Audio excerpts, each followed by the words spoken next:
Assalamualaikum warahmatullahi wabarakatuh. Rahayu sagung dumadi sedulur channel Babat Bumi Jawa.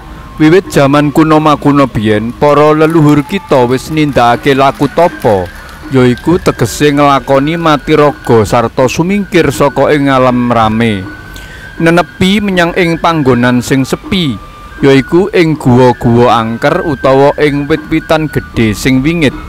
Nalika Hindu Buddha mlebu ing bumi Jawa, sabanjure wong Jawa dikenalake karo tembung upawasa, yaiku janjane ya mung beda tembung ananging tunggal karep, tegese brata utawa ngendhaleni diri.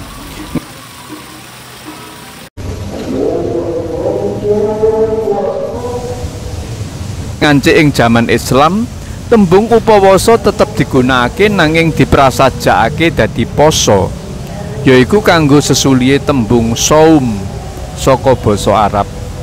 Sedulur-sedulur sing banget dak tresnani, sapungkure sasi ruwah kita Jawa sabanjure bakal mlebu ing sasi poso.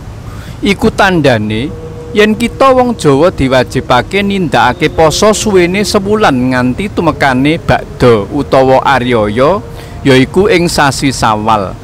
Lah mungguing kita Jawa yen bakal ngadepi sasi poso ngene iki, padha netepi adat megengan, yaiku gawe berkat sega salawuhe, jajan sawernane, kanggo kirim donga marang para leluhur sing padha swargi.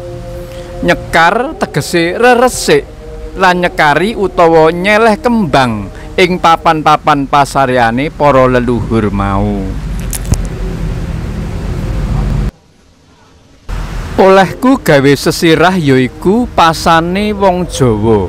Yen disurasa kaya-kaya kok wong Jawa iki duwe tata cara dhewe sajrone nindakake poso ing sasi iki. Bloko suta wae ora ngono sing tak karepake.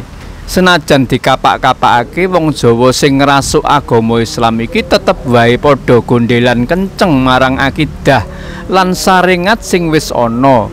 Ananging aja dipaido ya yen wong Jawa nduweni adat istiadat tinggalane para leluhur biyen, utamane ya saka para wali ing bumi Jawa kene. Yen tak rasa ora bakal cengkah karo pranatan-pranatan Islam. Ya amarga wong Jawa iku ngayunake bab rasa pangrasa batin, tegese banget anggone percaya marang ngarsa dalem Gusti Allah Subhanahu wa taala. Mula anggone nindakake ngibadah utamane ing bab poso iki ya dipawiti rasa temen tumemen. Sok sapa kang temen-temen pasane bubar poso bakal tinemu gegayuane ngunduh ridane Gusti. Sapa sing wis bisa ngunduh ridane Gusti bakal bejo uripe. Ana tetembungan Arab sing unine man jadda wajadda, tegese cara Jawane sapa sing temen bakal tinemu.